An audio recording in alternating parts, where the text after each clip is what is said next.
everybody, my name's Rob Simmons, and Mr. Nightmare put out his second Blizzard horror story video. To be more specific, the title is 3 Chilling True Blizzard Stories. I think chilling is the, oh no, I'm scared, compared to the chilling, that's why I'm wearing this sweater. I think this is going to hit home for me because, well, if you're from the north like me, then you probably know how crazy blizzards can get. That being said, let's see what Mr. Nightmare has in store for this video. 3, 2, 1. Yeah, I can't think of a better way to open a video like this. And none of the stories are anonymous. It was almost a decade ago. I was in the Adirondack Mountains for a hiking and skiing. I live near Rochester, New I York. rented an Airbnb cabin for the week, kind of nestled in its own private section of woods. Perfect for skiers and hikers. Though there was news of an incoming blizzard all of a sudden one day that week. I wasn't just going to cut my trip 3 days short though, and I already paid for it. I think it was a Friday, I don't remember. But I woke up that morning to knocks at the front door of my cabin. I looked out the window in my bedroom.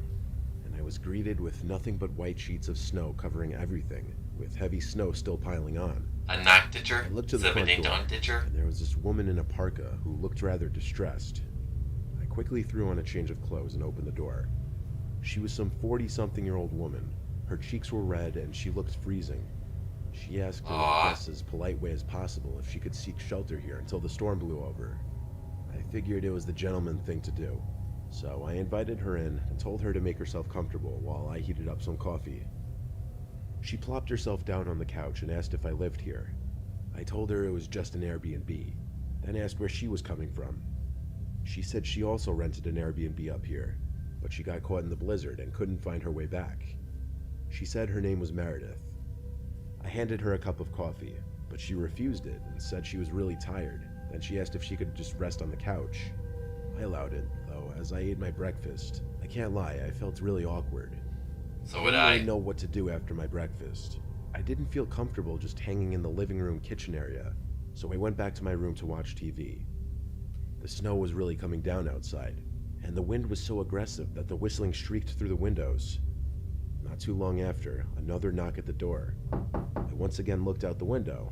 This time there was a man outside. I went to open the door, with Meredith now sitting up on the couch, asking who it was. Is there gonna be a whole party next? And I opened the door.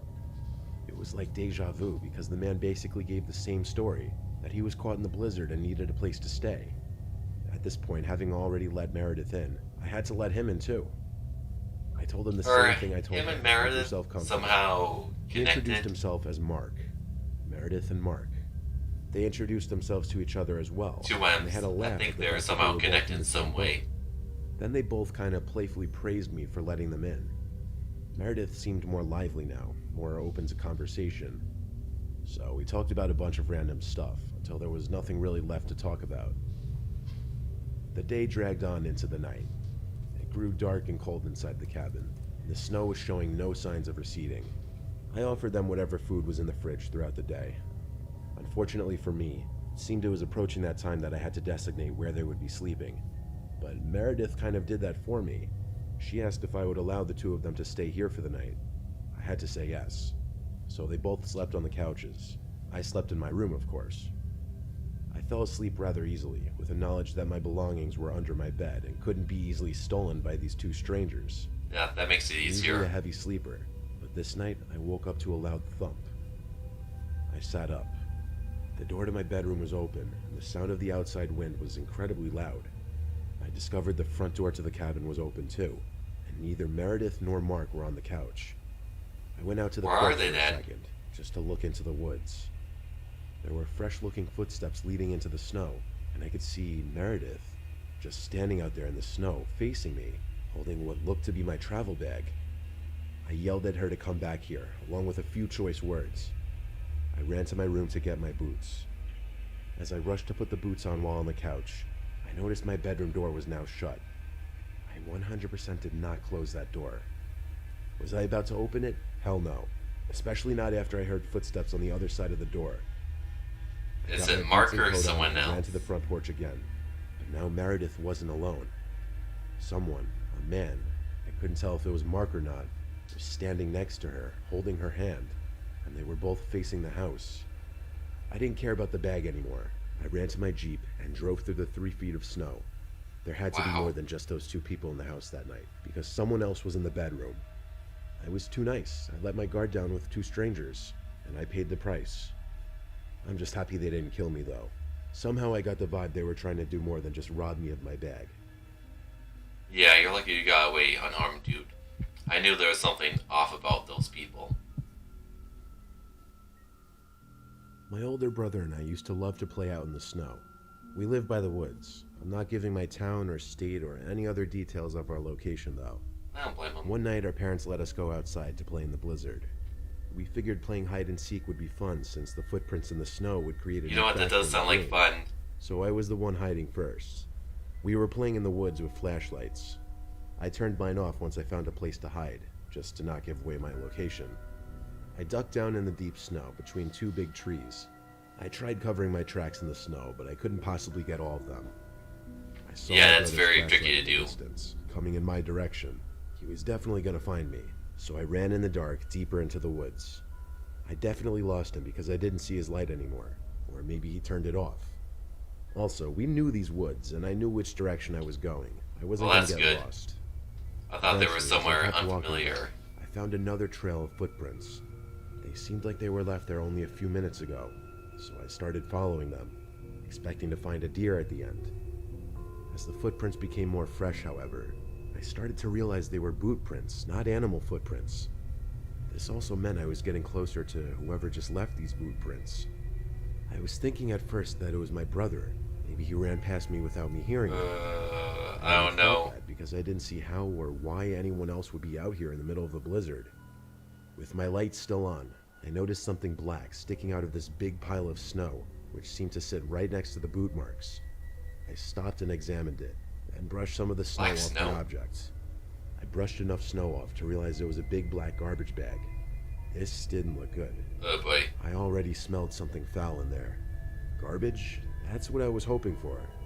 I tried to find the opening of the bag, and eventually just gave up and tore the bag open with my nails. I gagged the instant I saw what was inside. A decomposing human body. Oh! When I say gagged, I'm talking coughing loudly and uncontrollably in shock and disgust. And I think knew gave that away was my coming, position to my and it brother, still caught me because off pretty guard. soon his light started shining on me. Oh I no, turned get to out him, of there. his light in my face, and made a hand motion signaling for him to run, like go home. Rightfully so, he was confused and kept approaching me, so I ran to him and told him to turn off his flashlight. I pointed at the bag and whispered what was inside. He didn't believe me, even after I begged him to just go home with me. He went to the bag to see for himself, and when he saw I wasn't lying, he put his hand over his mouth. As the older brother, he started guiding me and nudging me back to the house, trying not to make a sound. Though, as we moved, we kept looking back, thinking we heard footsteps in the snow behind us. We moved faster every time. He had to keep the flashlight on, otherwise it would be pitch black. Then, I think at the same time, we both looked back after hearing a footstep again, and saw about 50 feet away or so, there was someone standing there, right in the light of my brother's flashlight, watching. From there, we ran all the way back home. Yeah. The man yelled something at us, but neither of us could make out what he said. We got back to the house 2 minutes later and told our parents, who called the police to report the dead body. The police came and asked us a bunch of questions, and they sent out a search team based on our description of the location. They didn't make us go back out there. The search turned up no results, but they resumed the next day in the daylight, which was when we were asked for assistance in retracing our steps. We did the best we could, but the body was never found. It wouldn't be much of a surprise if whoever was out there moved the body after realizing there were 2 witnesses.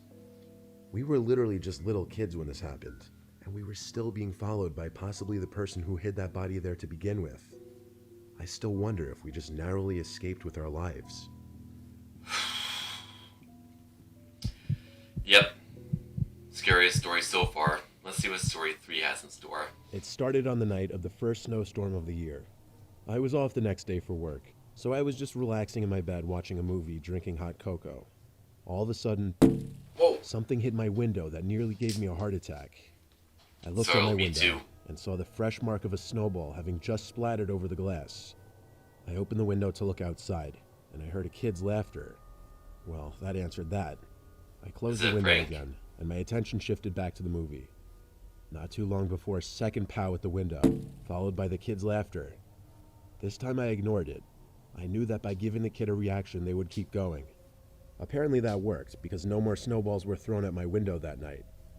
The next night, though, it happened again, this time while I was asleep. I woke up to a much louder and more ferocious bang at the window from a snowball. I opened the window and took a look outside. Though it wasn't snowing anymore, I still couldn't see too far out onto the lawn, though I did hear the laughing of the kid again. It was a boy's laughter. It sounded like a 10-year-old. I yelled something out the window at him. I think it was a threat, but nothing too serious to be directed at a child. It didn't happen again that night. The next day, a lot of the snow had melted, but most of the ground was still covered in a white sheet. After turning off my light in my room, I lay awake, anticipating and dreading the sound of a snowball hitting the glass that would once again make me jump out of my skin. And just like clockwork, it happened. That goddamn kid was back. I was ready this time. I jumped out of bed and looked out the window. This time, I saw just for maybe half a second the back of a kid running away into the darkness. I threw on my shoes and coat and ran outside to find him. I found where his footsteps started at my window, and I followed him. You sure about that? He's just a kid. I ran as fast as I could, trying to catch up to him. His footprints led me down a grass field until I reached a road. The footprints stopped at a big sycamore tree. Wrapped around it were 2 white bands of flowers. There was also a wooden cross planted in front of the tree. It was a memorial for a fatal car crash here. Wait, what? I double and then triple checked to see if the footsteps went any other direction, but they mysteriously stopped right there. I walked back home and went to bed, a bit disturbed. The next day I did some research and inquired with some locals, and I found out a mother and her son died in a car crash running into that tree. When I learned this, I got goosebumps, but I didn't want to find out how old the son was. I couldn't bring myself to do it. God forbid the son was around 10 years old. I'd forever be haunted by this, even more so than I already am. The next night, I thought I heard a child's laughter outside my window, but it may have just been my imagination running wild. I had to take sleeping pills for a whole month, just so that I wouldn't be awake terrified all night. Right. Wow. So the third one was obviously a supernatural story. That being said, I know I missed a couple of videos from Mr. Nightmare lately, but I am very glad I reacted to this one because it was another great video from him. I usually say which story I think was the creepiest, but all 3 were creepy in their own right. First one, well, for me, it happened sort of near my hometown because the Adirondacks are near Rochester, New York, where I live. 2, the image of the dead body in the garbage bag is just something lost my train of thought. It's a disturbing sight. I mean, especially for 2 young kids like that. And the third one where the kid turned out to be what I think is a spirit of one of the car crash victims. I mean, I don't know. And I don't blame the guy from the third story. I wouldn't want to know either. And what's my favorite story? It's hard for me to say because, well, as scary as all 3 were, I enjoyed them all. But let me know in the comments what story you think was the scariest and your favorite story of these 3. Thank you for watching.